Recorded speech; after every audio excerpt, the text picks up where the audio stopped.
Hayvonlarni sun'iy urug'lantirish. Savol. Assalomu alaykum ustoz. Hayvonlarga urug' solsa bo'lamdi? Bizning yurtda kalaga urug' solib sun'iy usulda nasllantirdi. Ancha-muncha qo'ylarni shundoq qiladi.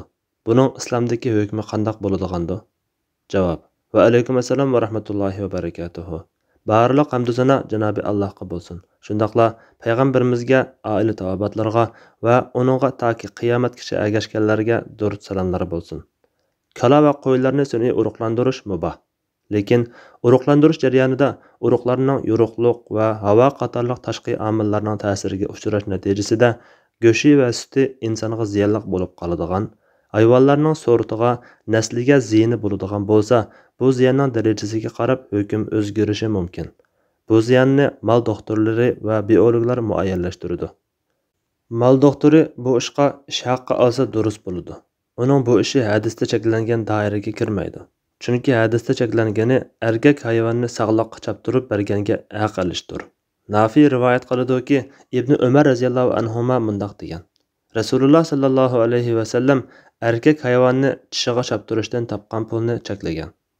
Urug'lantirish ishini qiladigan mol doktori oylik maoshga ishlaydigan bo'lsa, bu ishni qilishida va bu ishdan olgan maoshida masala yo'q. Maoshga ishlamaydigan bo'lsa, malni bo'g'oz qilishga deb bitishmay, bo'g'oz bo'lsimi yoki bo'lmasimi bir qatimliq urug'lantirish muncha pul deb baho bekitishi lozim. Chunki mal ba'zida bir qatimdala, yana ba'zida bir necha qatimda bo'g'oz bo'lishi mumkin. Biz qachon bo'g'oz bo'lishini bilmaymiz. Shunga bo'g'oz qilishga deb bitishsa, bu to'xtam noma'lum ishga yollash yoki noma'lum ishga haq bekitish bo'lib qoladi. Hayvonlarning urug'larini setishim joiz.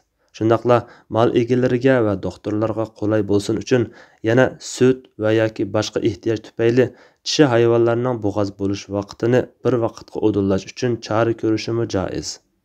Alloh eng to'g'risini bilguchidir. Fatvoda Dr. Abdulaziz rahmatulloh.